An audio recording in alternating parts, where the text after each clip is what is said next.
making these achievements? What might be some of them? Yes. So a lot easier to get one-on-one attention, especially when you don't have like 300 kids per class. The teachers at Island School teach us for the sake of teaching, not so that we can pass the standardized tests every week. It gives the school more funding. There's a lot of teachers, specifically Dr. Kozak, that would just donate like a ridiculous amount of time to help us. So our teachers aren't necessarily like unionized like they are in public schools. So if the teacher's not doing their job like they should be, it's easier for us to like tell them, oh, you need to go, basically. The whole point of the school is for you.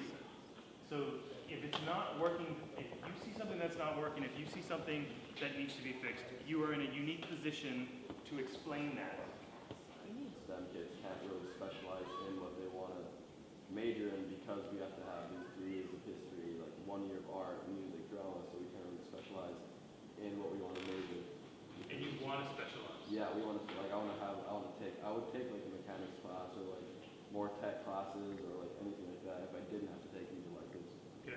We have a solid core of like amazing teachers that are like here, like basically like the foundation of Island School's reputation as like a great like academic school. But then we have like this big gap of like teachers going in and out and students not really getting the education they need in those specific fields. And it's like we have like this great teacher base, and then we have like this kind of massive hole where we need like stronger, more committed, not more committed as in like their curriculum, but more committed as in the duration of like their teaching career at Adams School, and just like that. Yeah. Just back to the two different groups of teachers, sort of. It's kind of like there's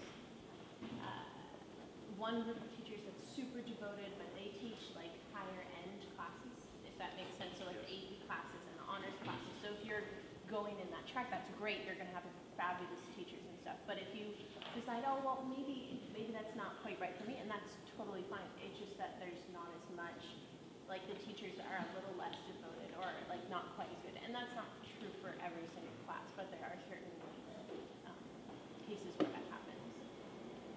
You'd have to swap them every day. So you'd have 3 classes in the morning, they're all hands-on. So go on a field trip to like Humane Society, wherever, out there to collect planarians or something. I have no idea. But that's all hands-on, or it's community service or a project that you're working on, something that's not like an essay or a test or a quiz. And then you have the second half afterwards, and that's all your tests. That's all your formal assessment. And in that time you have Q&As, and your homework is watching videos. The class, watching the class lectures. That'd be cool. That would be really cool, but I don't know. Maybe it's completely crazy. It would depend on a lot of people's preferences. The Island School app, and basically the app has like a bunch of information regarding both like your homework, like what's due the next day, also like the schedule for sports and sort of what kind of school events are going on that day, just to keep you informed.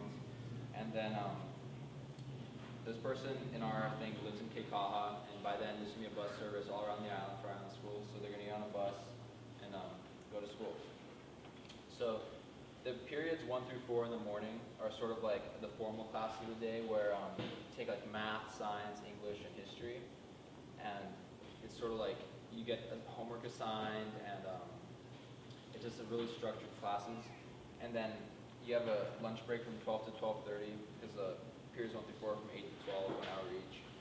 And then after lunch, you have a hands-on period from about 12:30 to 3, where you can attend internships, you can do lectures, community service, electives, that sort of thing, all for like school credits. So you can decide basically what you want to do on a day-to-day basis. Obviously, you have to report to the school that like, okay, I'm going to do this internship then, and then like, I'm going to do this community service now. But it all like adds up to your school credits in the end. And then sort of after 3 p.m., it's more the time for like extracurricular activities that don't like count towards school, such as like sports and clubs. So that'd be pretty much the same way it is today. Like from 3 to 5, you have your sports and your clubs, and afterwards you basically just get ready to go home. And so the homework would be a lot different too. We envision it to be more like just watching videos, and if you couldn't make it to class that day, or you chose not to go to class that day, which would also be an option, you would watch a recorded lecture of your class, as your teacher would record every class every day, for you to get caught up on. And obviously the class like math and stuff, physical work assigned, such as math problems, and that's like a super important part of it. But yeah, and also in the evening hours, you have the option of working on any other credits and internships if you wanted to, simply because if you weren't caught up on the